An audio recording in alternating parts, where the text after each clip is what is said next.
So, you want to hear the story of the Prisoners of Fate, and how they got that name? Well, it all started long ago. They had no connection with each other at the time. Hojigan was moving on to his next adventure. Zeph was working as a bodyguard in Bridgewater. Joash was investigating a forest fire. Namala was protecting the woods where she was born. Lex was attempting to kill off some members of a group of bandits. Nindle was in his home with his pet Piff. And lastly, Blythe was performing in the tavern he was hired at. Then, each and every one of our heroes was attacked by goblinoids. Large bugbears and hobgoblins crushed any opposition, while goblins killed anyone who couldn't defend themselves. Many people around them were murdered, but our heroes were knocked unconscious. They were all taken to a prison. None of them knew where they were, or who did this to them. Friendships started to form early with our heroes. Nindle and Hojigan met very early on. Joash and Lex were made to fight, but decided to spare each other. Some of our heroes were being tormented in this prison.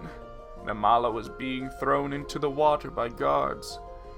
Zeph was being tortured by Amaranth, the evil scientist, who had strange spider-like appendages. One by one, the heroes tried to escape, none of them getting too far, for they were all stopped by guards. When they woke up the next day, they were somewhere different, still in prison cells, but not in the same prison. Each of them tried to find their way out using powers. Sooner or later, they all realized their cell doors were not locked. After introducing themselves and gathering their things, which were organized nice and neatly on pedestals as if left there for them, they realized that being together in a group would be the best course of action. They decided to flee to the large nearby city of Bridgewater, Zeph's hometown, where they were going to lay low for a little while. They found a little tavern called the Manor, where they could stay. It was being run by the Bradshaws, an elderly couple renting out their home to adventurers. Now, Mr. Bradshaw liked this young group of adventurers from the very beginning. He noticed that each had their own unique reason for being in the position that they were in, and noticed how some of their personalities clashed with each other. But he knew that this group was destined to meet, and helped them whenever they needed. Miss Bradshaw felt the same way, but she was much more reserved, for she did most of the cleaning and upkeep around the home. Now at the manor, they met a man. He offered them a quest to go and find an old family heirloom from a village right outside of Bridgewater. The village was attacked by goblins, and the old man warned them to be careful, and gave them the name of the inn he was going to be staying at. That way they could find him when they came back. Our heroes set off for the village and knew that they could handle themselves. When they reached the village, it was in ruins. Burned down buildings, the smell of death, and an ominous fort looming nearby were the only things that greeted them. They searched through the scorched houses for the heirloom and found only dead bodies of all ages. They went up to the fort. Walking forward together, Lex and Nindle sprung a net trap that suspended them in midair, and they were promptly shot by goblin archers taking hold in the fort. After Lex and Nindle get down from their trap, our heroes fought their way through the goblin-filled fort. With Zeph providing cover from the wall, they were able to push in. Yet there were too many enemies.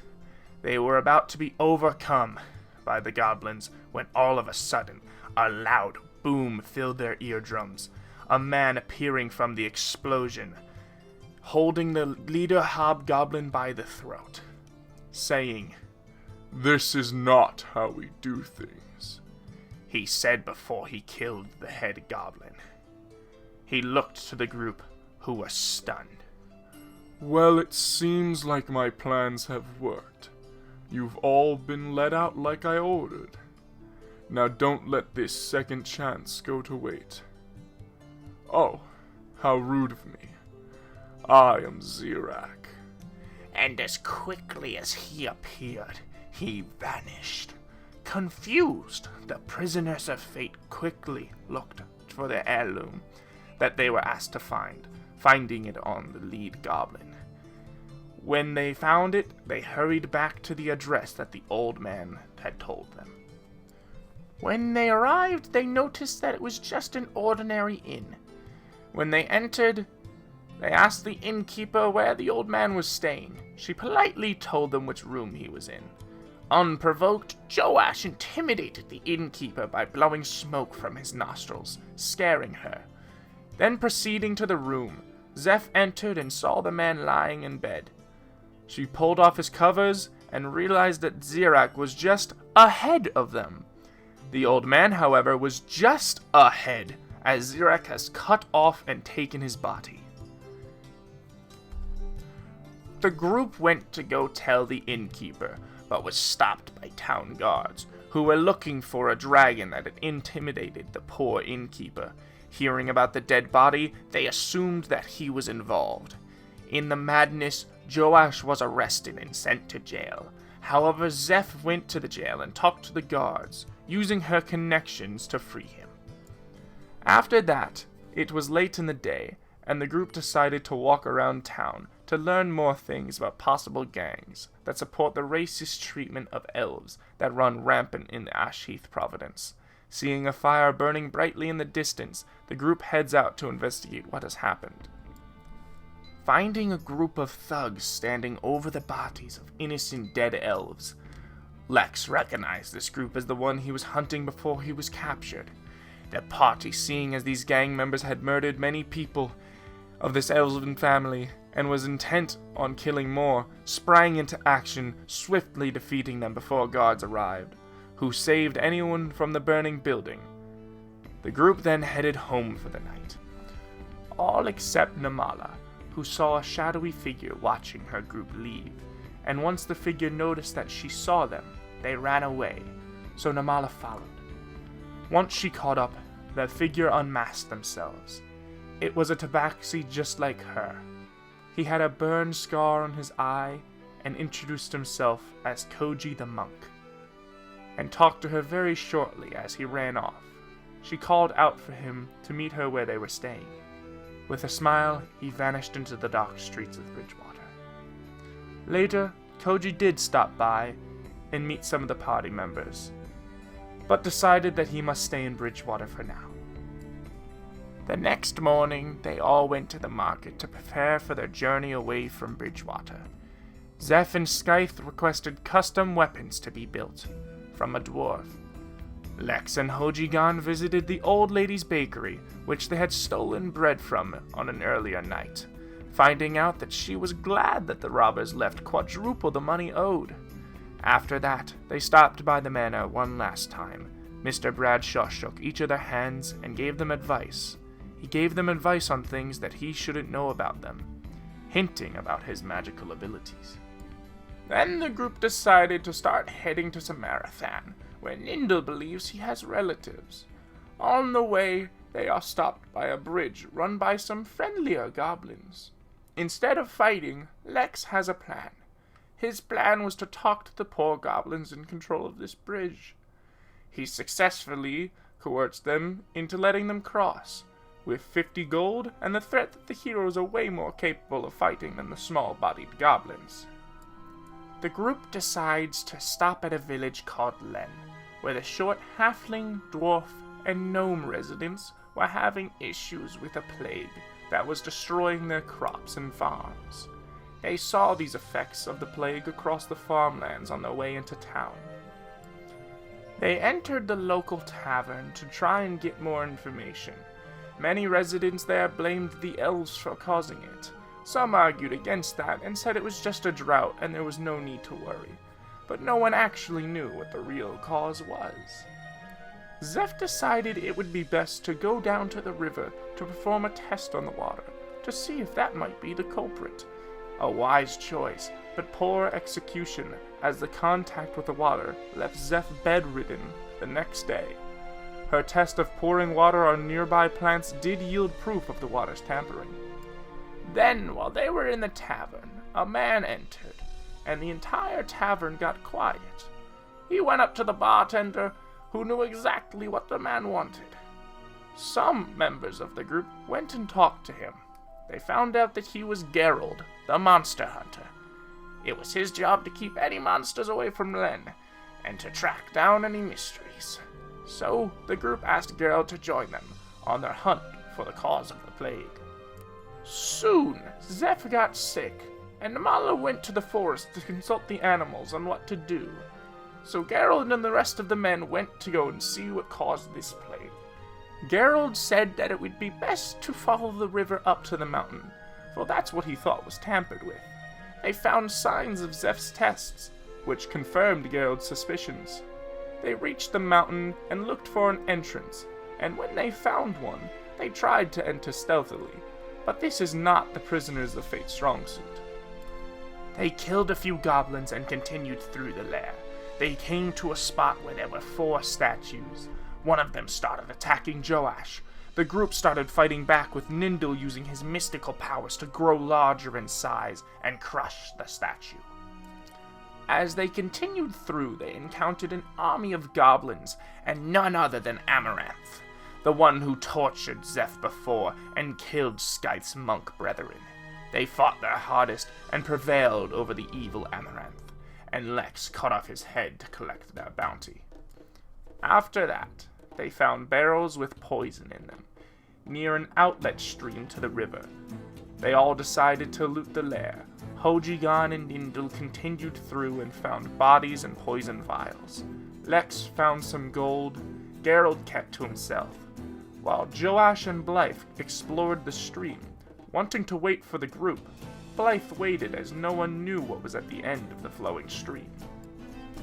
Joash did not wait, and jumped right in.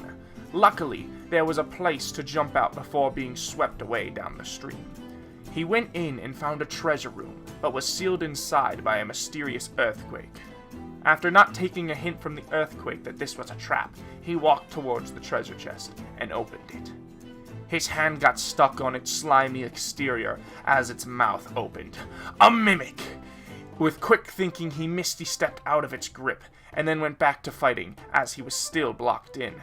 He was quickly killed by it, but was saved by Lex, who threw goblins into the mimic's mouth. His mind went blurry and white. As he was going to the great beyond, he met a man who offered salvation, and no more suffering. Joash, seeing death approaching from behind, accepted, and was brought back to the land of the living. The party was glad to see their friend back, but made sure they hammer in the lesson of teamwork to him. Then, when they all got back to Len, they collected their bounty at the mayor's house and went back to the tavern, where everyone inside cheered for them and offered drinks. They asked, "Who are you? What's your name?" And they simply replied with, "The Prisoners of Fate," and drank to their heart's content. During the festivities, 2 romantic things happened. Through Lex's talking up of Nindel's heroic deeds to the maidens at the bar, and a slight magical spell cast by Joash, Nindel was coaxed into joining a lady for a special night, while a more calm romance was happening in another room. Geralt brought Zeph soup to help with her condition, that he made reverse engineering the poison. He also gave her a sword that they received from the mimic, after he spit it up to make room for more goblin flesh, though he nor she knew that it was cursed with a mighty temper. Late in the night, Geralt woke up some members of the party because of additional reports of some poison activity. Joash, Blythe, Namala, and Zeph joined him. They went to a ballroom where there were many dead bodies at the scene of a party long since deceased. A flash of light, and they were sent back in time to when the party first took place. They lost their memory and were in the middle of this large gala. They would go around the party as normal, but later the guests would start dying one by one. Eventually, they realized that anything they changed in the current time affected the past, so they left notes telling them that the waitress elf was the culprit. After many failed attempts, they saved roughly half of the guests, and the party's host, who was very racist towards the elf, which angered Joash, who brought him into the forest alone and was about to kill him after they just saved him, but felt the hand of the one who saved him from the mimic earlier reach down on him. Joash begrudgingly let the man live. After this strange event, they headed home, but was stopped by a dark-cloaked, deep-voiced man, who said that he was the one who allowed the heroes to save those people. They asked him who he was. He chuckled, then started laughing maniacally, losing his deep tone and starting to sound like a crazy hermit. He began to ramble about different things. He turned Blythe into a chicken, Joash's staff into a steak, Namala into a tree. He made Geralt float. Some of the partygoers that he saved, he sent into the forest as dogs and deer. He spoke somewhat seriously to Zeph, whom he called Zephora. They seemed to know each other already.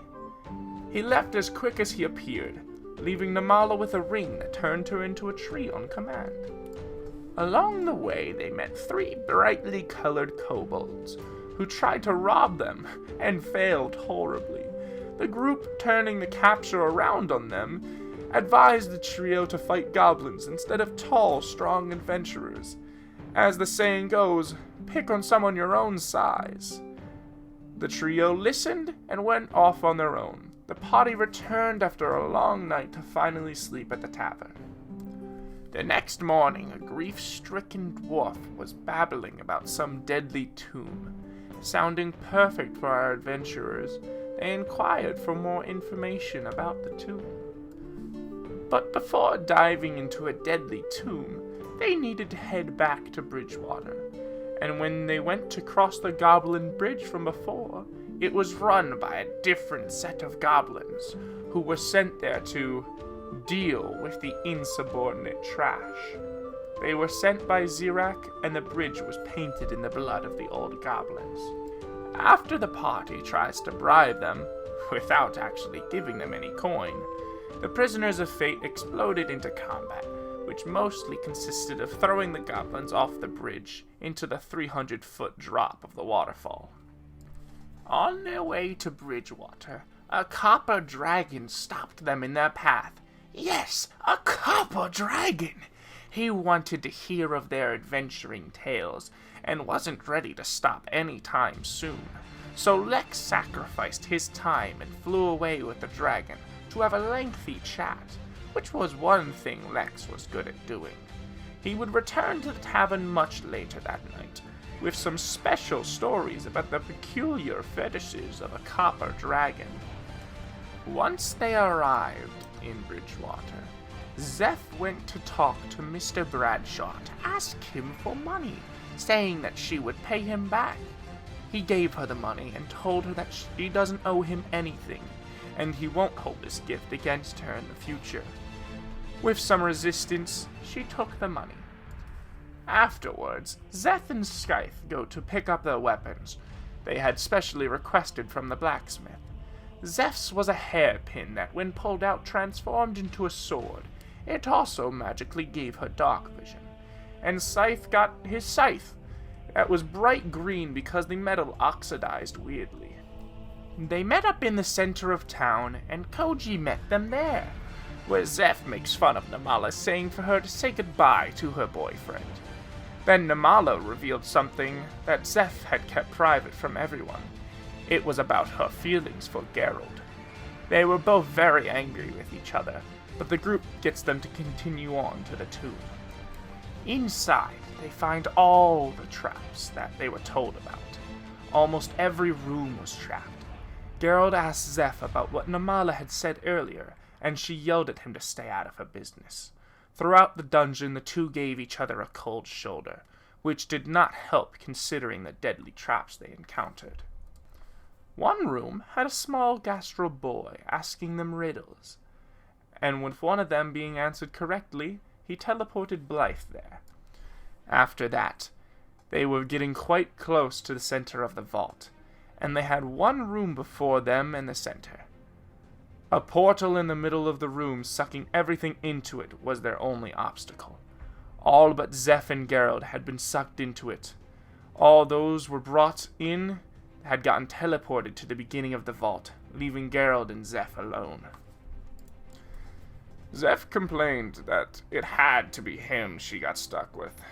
Geralt, tired of this bickering between them, grabbed her hands and said, "I don't know if what Namala said before was from your heart, but whatever you feel, we have to do this together." This filled Zeph with feelings she's never felt before. Going into the center room to claim their prize, they were met with bright light, and two forms appeared of different gender twins. They said that they created the vault as their last act of torturing people before they died, and now they got to watch all the people suffer as they tried to get to the greatest treasure of all, themselves. They offered to turn into any weapon the heroes wanted. Zeph chose her hairpin, and Geralt chose his silver sword, both cautious to keep their original weapons, as well as the twins' version. On their trip back to Len, the two realized that they could communicate mentally within 30 feet of each other, as well as fight better near one another. The party get back to Len and rest up at the tavern. While the prisoners of fate were in Len, they heard rumors of a place called Gonwen. What was happening there was a thing of nightmares, some said. The locals talked of strange disappearances and ghosts. Others talked of monsters and ghouls terrorizing people. So our heroes decided to investigate Gonwen further. They had to travel through the woods to get to the port city where they could find a boat. While in the woods, they came across a group known as the Circle of Druids, and they would not let the group pass without doing a series of tests or paying their fee. First, they had to tame a bear. Namala helped the group pass this test by talking to it and becoming its friend. Second, the Druids changed something in the woods, and the group had to figure out what was changed. Nindil failed this test, not spotting the stressed bird whose eggs have disappeared. Lastly, a member of the group had to transform into an animal that was better than the Druid's animal. Hojigan, being a parasite, just came off of his body that he was attached to. The Druid turned into an elemental fire being. The Druids obviously won this, and the group had to pay a fee. Joash then proceeded to ask if he could join, and got upset when the Druids mocked him and his lack of druidic skill. Eventually they came upon a small port city, where they found the pirate Stephen, who would sail them across the channel to Gonwen. A lot happened along the way, including Nindal and Hojigan diving in the waters to investigate a statue. A school of rays started jumping over the ship. Namala shot two down and looked in their stomachs, finding a rare pearl. They also came upon a sea merchant trading vessel from far-off lands, where Geralt and Hojigan bought an Egyptian cat. Namala tried to buy a goat from them, but took off its leash too soon and it jumped into the water. She was mortified. When they arrived to Gonwen, it was dark and eerie. It was damp, but it hadn't rained. It was a very dark island that seemed like it was under an evil spell. With no one on the streets, they went to the only place that had any sort of lights, an old run-down tavern covered in spiderwebs. When they entered, the owner seemed very depressed. The group ordered drinks, and when the bartender came over to give it to them, he just apologized for what was about to happen, which confused the party. All of a sudden, giant spiders that phased in and out of existence crawled down from the ceiling and attacked. The prisoners of fate fought them off, and when they had defeated the spiders, they interrogated the owner and his sister. He said that the spiders just took over, and he could do nothing about it. He confirmed their suspicions of evil on the island, but he could not give any more information. He gave the group free rooms and lodging. And that is where our heroes are currently. What's in store for the so-called prisoners of fate? Will they become fated to lose against the evil surrounding them, or will they rise above it? Find out next time when our story resumes in The Rise of Zerrack.